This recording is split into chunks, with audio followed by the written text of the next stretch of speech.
Chosen one. The message being examined here is framed as an urgent intervention rather than symbolic reflection. It presents itself not as imagination, metaphor, or motivational language, but as a deliberate interruption meant to redirect attention at a critical moment. The central claim is that periods of confusion, silence, or emotional weight are not indicators of abandonment, but rather signs of active preparation. Within this framework, moments that appear empty are described as strategic pauses, and delays are presented as protective mechanisms rather than failures. The narrative emphasizes that uncertainty often precedes significant transitions. According to this perspective, isolation and disruption tend to surface when larger structural shifts are underway. The message argues that what individuals often interpret as rejection or stagnation may actually function as redirection. This reframing challenges common assumptions about progress, suggesting that absence of movement does not equal absence of purpose. A recurring theme is awareness. The message stresses that the current moment carries heightened importance because decisions made during transitional periods are believed to have amplified consequences. One action may accelerate progress, while another could result in regression. This creates a sense of urgency, not rooted in fear, but in attentiveness. The underlying position is that awareness itself becomes a form of responsibility. The narrative then introduces the concept of rapid change. It suggests that once alignment occurs, developments may unfold faster than anticipated, sometimes too quickly for external observers to adapt. This acceleration is described as disruptive but intentional. However, it is paired with caution. The message warns against attempting to explain, negotiate, or justify changes to individuals or situations that are no longer aligned with the next phase of progress. Silence, restraint, and discernment are presented as protective tools rather than passive behaviors. Another significant point raised is separation. According to the message, certain closures may occur abruptly, including the removal of relationships, exposure of hidden risks, or termination of familiar structures. These events are not framed as punishment, but as preventative measures. The emphasis is placed on protection rather than loss, with the argument that early intervention prevents greater harm later. The message repeatedly underscores that signals are already present. Fear, doubt, and hesitation are acknowledged, but positioned as internal noise competing with clearer guidance. The instruction is not to suppress emotion, but to avoid allowing emotional reaction to override discernment. Attention is framed as the deciding factor between advancement and consequence. From an analytical standpoint, this approach reflects a broader psychological pattern often observed during life transitions. Research on behavioral change indicates that individuals entering new phases frequently experience discomfort, disruption, and cognitive overload. Interpreting these signals as preparatory, rather than punitive, can significantly alter coping mechanisms and decision-making outcomes. The narrative then expands beyond individual experience to a wider societal context. It introduces the idea that broader economic and social instability may coincide with personal transformation. Rather than framing recession or systemic strain solely as financial collapse, the message interprets such periods as resets. According to this view, large-scale disruption forces reevaluation of priorities, values, and long-term direction. Historically, periods of economic uncertainty have often coincided with institutional restructuring and shifts in leadership. The message positions these moments not as endpoints, but as thresholds. Those who adapt, reassess, and remain aligned with long-term vision are portrayed as emerging stronger, while those resistant to change struggle to regain footing. Within this framework, the concept of being chosen is not presented as exclusivity based on status, but as readiness. The implication is that individuals who have endured prolonged pressure, delay, or opposition may have developed resilience and clarity necessary for leadership during uncertain times. This interpretation reframes hardship as qualification rather than disadvantage. The message then introduces silence as a directive. Silence here is not withdrawal, but intentional restraint. It is framed as a strategic pause that allows for clearer perception. Acting prematurely, reacting emotionally, or seeking validation during transitional phases is described as potentially weakening the impact of future outcomes.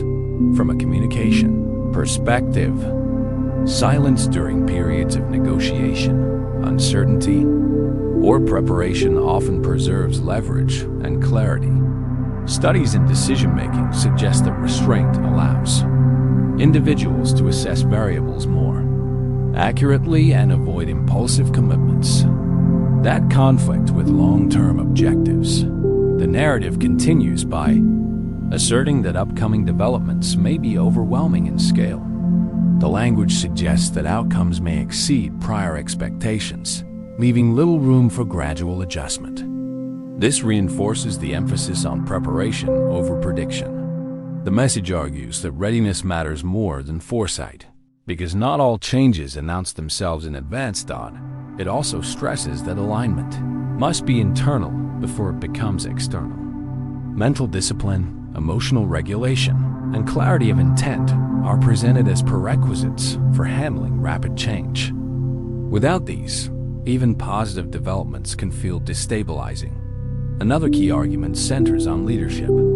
The message proposes that influence often emerges during periods of instability, not stability. Historical analysis supports this claim, showing that transformational leaders frequently rise during crises, when existing systems no longer function effectively. The narrative positions the listener as someone being prepared for responsibility rather than recognition. Importantly, the message distinguishes leadership from visibility. It emphasizes responsibility over status and alignment over applause. This framing discourages ego-driven motivation and instead prioritizes consistency, discipline, and ethical clarity. As the narrative progresses, it suggests that time itself feels accelerated during these phases. Events compress, decisions converge, and outcomes materialize quickly. This sensation of speed can induce anxiety, but the message frames it as confirmation rather than threat.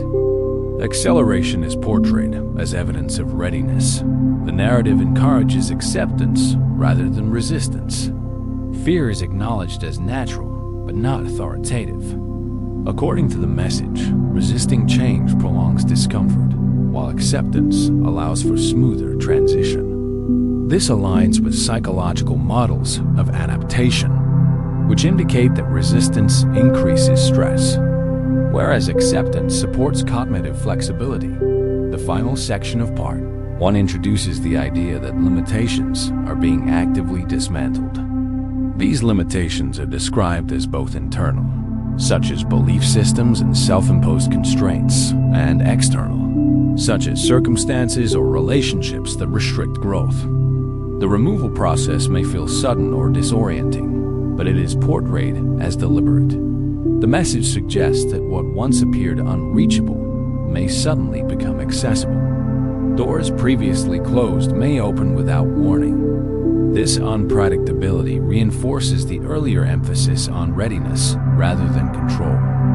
Control is framed as illusory during transformation, while trust and adaptability are positioned as stabilizing forces. In closing this section, the narrative emphasizes that the transformation underway is comprehensive. It is not limited to career, finances, or relationships alone, but extends to identity, perception, and purpose. The process is described as intense but necessary, uncomfortable but constructive. Part 1 concludes with the assertion that the current phase is not accidental.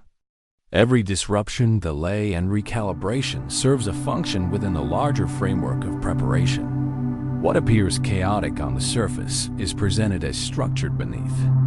governed by timing rather than randomness. The continuation of this narrative will examine how sudden breakthroughs occur, how individuals are repositioned internally and externally, and how protection, discernment, and long-term alignment shape what follows next. As the narrative moves forward, the focus shifts from preparation to manifestation. The message now addresses how change does not always arrive gradually or with advance notice. In many cases, breakthroughs emerge abruptly, disrupting routines and forcing rapid adaptation. This suddenness is not portrayed as chaos, but as timing. The argument is that when conditions align, prolonged buildup gives way to immediate movement. From an analytical standpoint, this reflects a pattern observed in both personal development and structural change. Long periods of apparent stagnation often precede sharp transitions. Systems, whether psychological, social, or professional, accumulate pressure quietly until a tipping point is reached. When that threshold is crossed, movement appears instantaneous. Even though the groundwork was laid over time, the message emphasizes that these moments may occur when least expected, sometimes during periods of rest or reduced activity, rather than arriving during visible effort. Breakthroughs are described as emerging when resistance subsides. This reframes stillness not as inactivity, but as a necessary condition for recalibration. However, sudden change introduces emotional intensity. The narrative acknowledges that rapid shifts can provoke fear, confusion, or disbelief. These reactions are framed as natural responses to accelerated momentum rather than signs of misalignment. The guidance offered is not to suppress emotion, but to remain centered. Emotional regulation becomes a stabilizing factor, allowing individuals to engage with change without being overwhelmed by it. Control is identified as a key issue at this stage. The message warns against attempting to manage every outcome or dictate the pace of transition. Instead, it advocates for observation, trust, and measured response. This aligns with research in adaptive behavior, which suggests that flexibility and openness are critical when navigating high-velocity change. The transformation described is not limited to external circumstances. Internal restructuring is given equal importance. Patterns of thought, emotional responses, and habitual reactions are described as undergoing recalibration. Old frameworks that once provided safety may no longer function effectively, requiring replacement rather than repair. Physically and mentally, individuals may notice changes in energy levels, focus, or clarity. These shifts are interpreted as signals of alignment rather than imbalance. Increased awareness, sharper perception, and heightened sensitivity to direction are described as indicators that internal systems are adjusting to new demands. The message also highlights that discomfort during this phase is not evidence of failure. Discomfort is positioned as a byproduct of growth, signaling that existing structures are being stretched or reconfigured.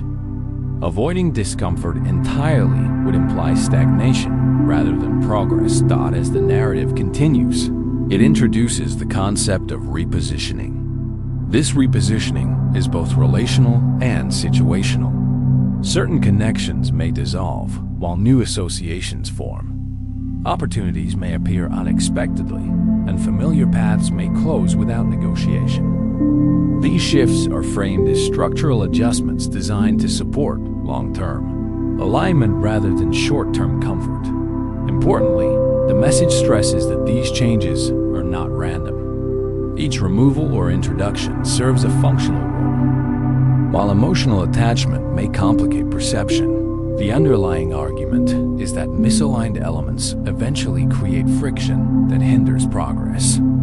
Their removal, though initially unsettling, reduces resistance over time. The idea of protection becomes central at this stage.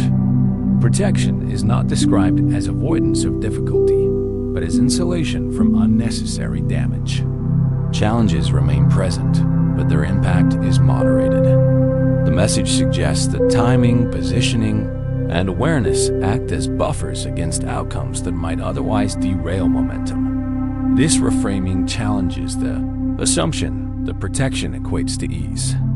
Instead, protection is defined as survivability and sustainability. Difficult experiences may still occur, but they no longer threaten core stability or long-term direction. Patience emerges as a recurring directive. The narrative emphasizes restraint, particularly during moments when action feels urgent.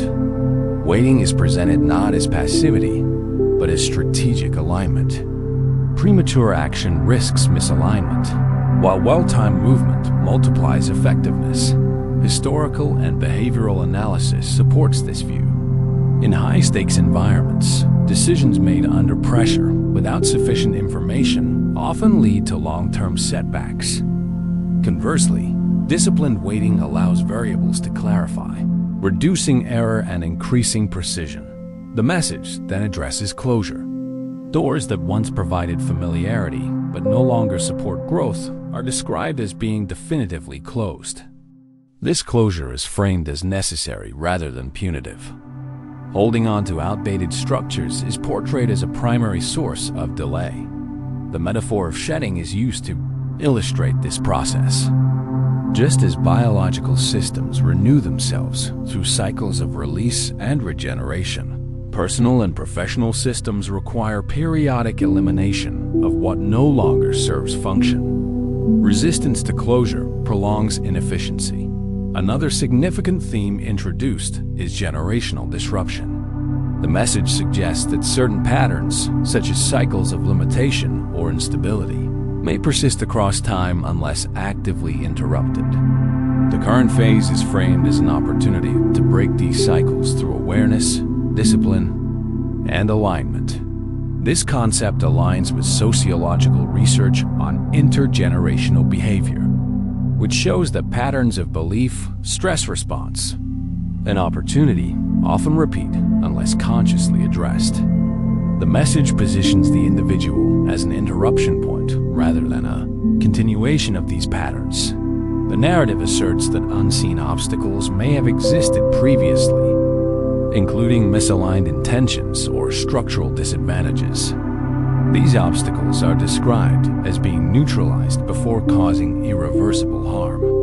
While their existence may only become clear in hindsight, their removal is presented as evidence of oversight rather than luck. Momentum begins to accelerate further at this stage. Events that once required sustained effort may now unfold with less resistance. This acceleration can feel destabilizing, but it is framed as a release of stored momentum rather than a loss of control. The message warns that acceleration requires maturity. Rapid opportunity without discipline can amplify risk. The emphasis, therefore, remains on internal readiness rather than external reward.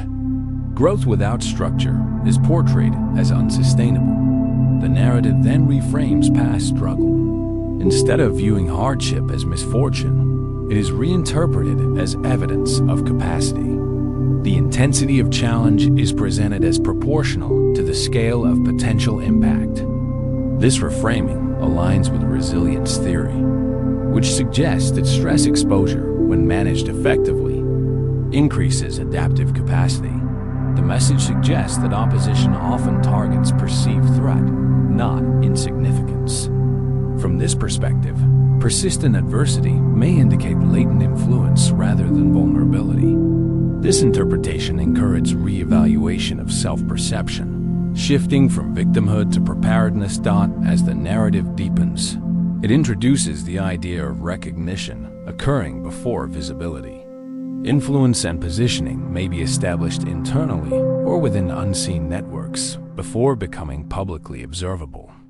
This mirrors organizational behavior patterns, where internal endorsement often precedes formal promotion or acknowledgement. The message suggests that reputation is being shaped in advance of exposure.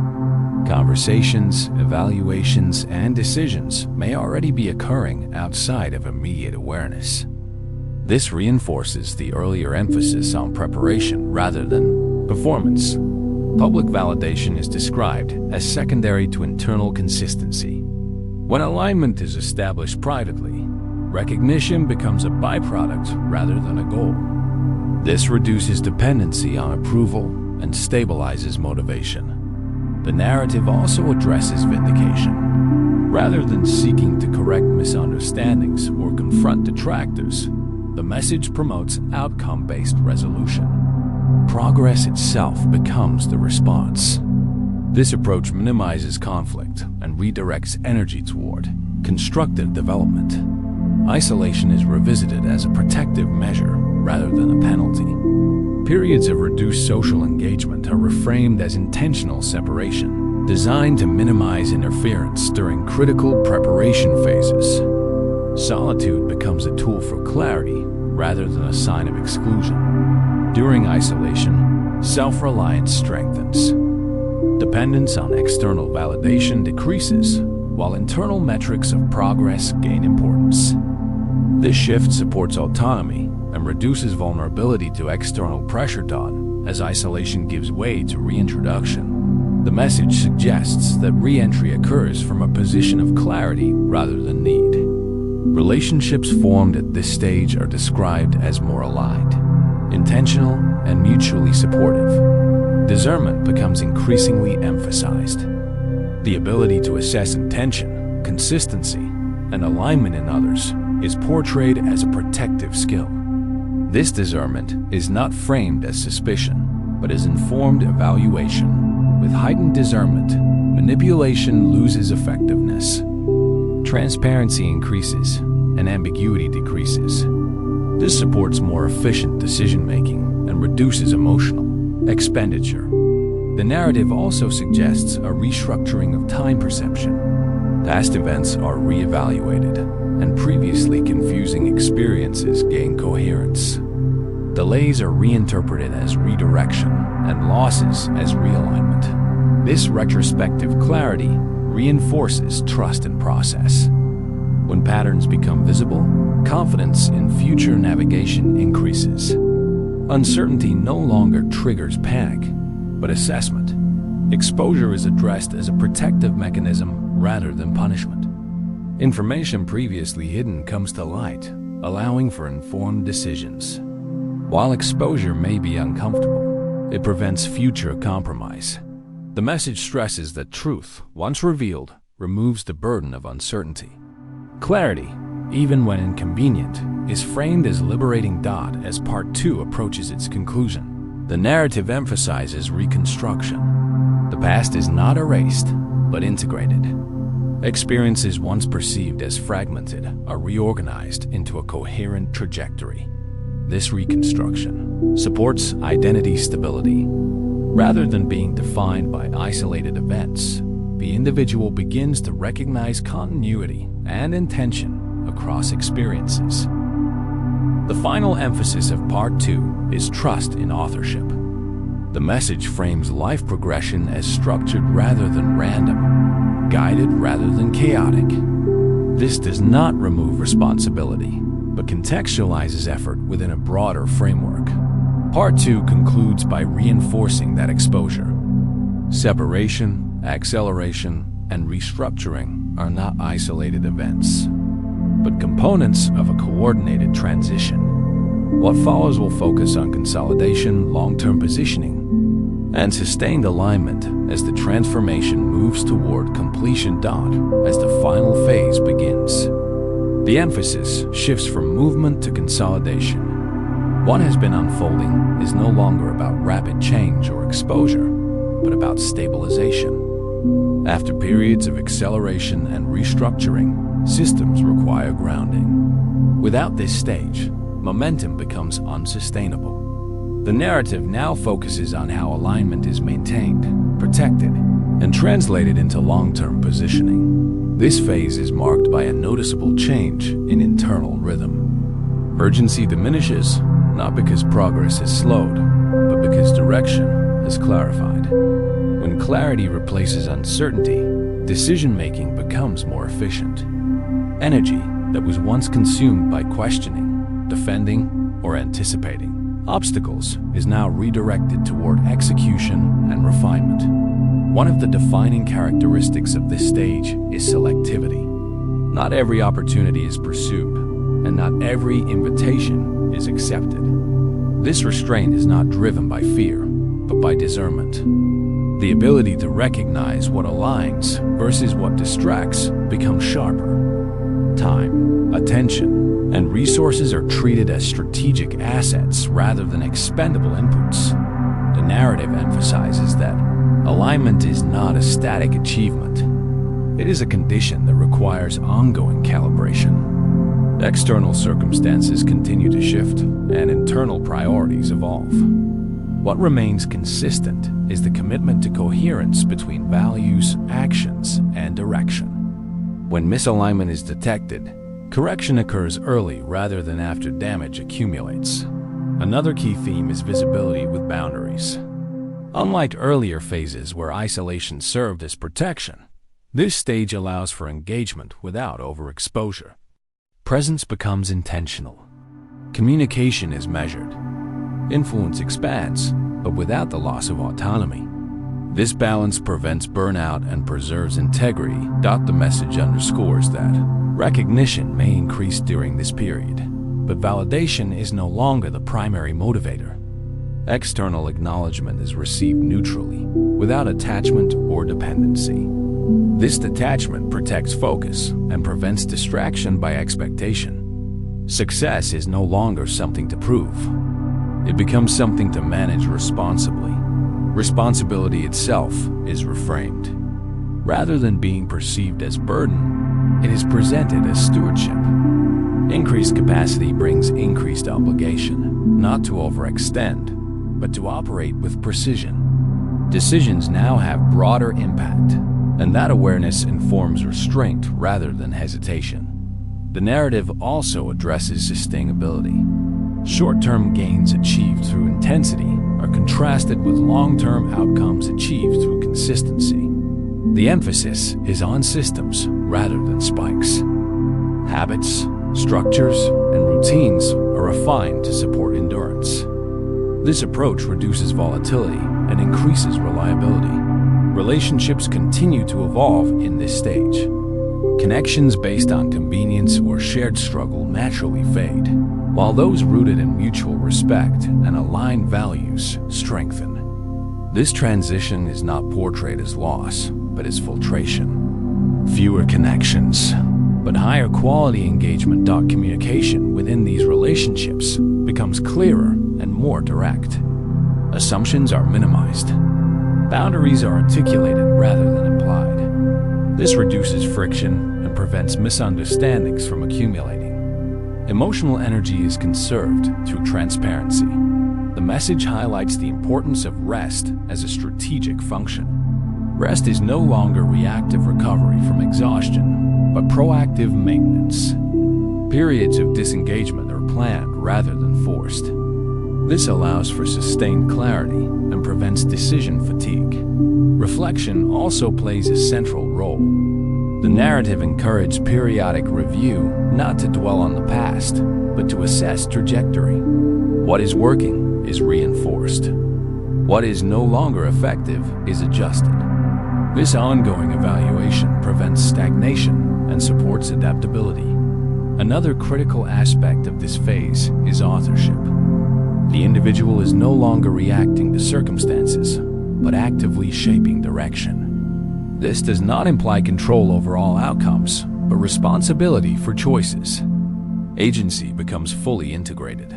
The message stresses that authorship requires honesty. Self-deception becomes increasingly costly at this stage. Avoidance of uncomfortable truths leads to inefficiency. Conversely, direct engagement with reality, however inconvenient, maintains alignment. The narrative also revisits opposition, but reframes it once more.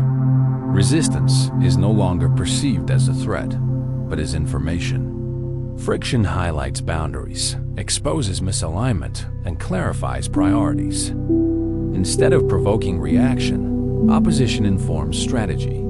Confidence at this stage is quiet rather than demonstrative. There is no need for constant assertion or defense. Stability replaces intensity. This composure enhances credibility and influence. The message acknowledges that growth does not eliminate uncertainty entirely. Unknowns remain, but they no longer dominate attention. Familiarity with uncertainty reduces anxiety. Ambiguity becomes navigable rather than paralyzing. Long-term vision becomes more concrete during this phase. Goals are no longer abstract aspirations, but defined trajectories. Milestones are established. Metrics shift from validation-based outcomes to impact-based indicators. The narrative also emphasizes ethical alignment. As influence expands, integrity becomes non-negotiable. Shortcuts that compromise values are rejected, even when they promise immediate gain. The cost of misalignment is understood to be higher than the cost of patience. Legacy is introduced, not as reputation, but as structural impact. What is being built is intended to outlast individual effort. Systems are designed for continuity. Knowledge is documented. Processes are transferable. This perspective shifts focus from personal achievement to contribution. The question becomes not what can be gained, but what can be sustained and replicated. This reframing increases responsibility, but also purpose. The message also addresses closure in its final form. Lingering attachments to outdated identities, roles, or narratives are released. This release is not dramatic, but definitive. There is no longer a need to reference what has been outgrown. Identity stabilizes around function rather than story. Past experiences inform capability, but no longer define limitation. This shift allows for adaptability without loss of coherence. The narrative suggests that peace emerges not from the absence of challenge, but from confidence in navigation. Knowing how to respond reduces fear. Trust in process replaces the need for certainty. As the final part progresses, it becomes clear that the transformation described was never about a single breakthrough. It was about repositioning across time. Each phase, exposure, separation, acceleration, consolidation, served a specific function. The message emphasizes that completion does not mean an ending, but a transition into maintenance. The work becomes quieter, less visible, but more impactful. Growth continues, but without disruption. There is also acknowledgement that others may not fully understand the path taken. Explanation is no longer required. Results speak through consistency rather than narrative. The final emphasis is stability with flexibility. Structure exists, but rigidity does not. Adaptation remains possible without compromising core direction. This balance ensures longevity. As the narrative concludes, it reinforces that alignment is not something granted externally. It is cultivated internally and demonstrated over time. What has been built is not fragile. It has been tested through pressure, isolation, and acceleration. The closing message is clear. This stage is not about proving worth or chasing outcomes. It is about operating from clarity, sustaining momentum, and protecting coherence. The transformation is no longer in progress, it is integrated. If this message resonated with you, take a moment to recognize why. Content connects most deeply when it reflects something already forming within you. That recognition is not coincidence. It is awareness meeting timing. What you have engaged with here is not meant to end as a passive experience, but to continue as a point of reflection and application. Progress does not happen in isolation. It is reinforced by the ideas you revisit, the perspectives you expose yourself to, and the conversations you choose to engage with. Staying connected to content that encourages clarity, discipline, and long-term alignment helps maintain momentum long after the initial insight fades. Consistency in what you consume shapes consistency in how you act. If you found value in this narrative, remain intentional about what you engage with next. Seek out messages that prioritize depth over noise and direction over urgency. Growth is strengthened when you return regularly to ideas that challenge you to think clearly, act deliberately, and remain aligned with your values. Engagement is not just a metric. It is participation. When you reflect, respond, or revisit these ideas, you reinforce them internally. That reinforcement turns understanding into habit. Habit, over time, becomes identity. And identity is what sustains progress when motivation fluctuates. Consider what stood out most to you. Was it the emphasis on alignment, the focus on sustainability, or the idea of operating from clarity rather than pressure? Carry that specific insight forward. Apply it to your decisions, your routines, and the way you evaluate opportunities. Insight gains power only when it informs action. Staying connected also means allowing space for ongoing learning. No perspective is final, and no stage is permanent. What matters is remaining open, adaptable, and grounded. When you engage consistently with thoughtful content, you create an environment that supports continued refinement rather than stagnation. If this message helped, you reframe a situation, clarify a direction, or feel more grounded in your process. Acknowledge that shift. Awareness deserves recognition. It marks the point where change becomes possible, even before it becomes visible. Continue to choose depth over distraction. Choose consistency over intensity. Choose clarity over urgency. These choices, repeated quietly over time, shape outcomes more reliably than any single breakthrough moment. Stay engaged with ideas that support sustainable growth, measured progress, and intentional living. Let reflection guide your next steps and allow alignment to inform your pace. What you do next matters, not because of pressure, but because of potential. This is not the end of the message. It is the continuation of a process that unfolds through what you choose to engage with, apply, and sustain moving forward.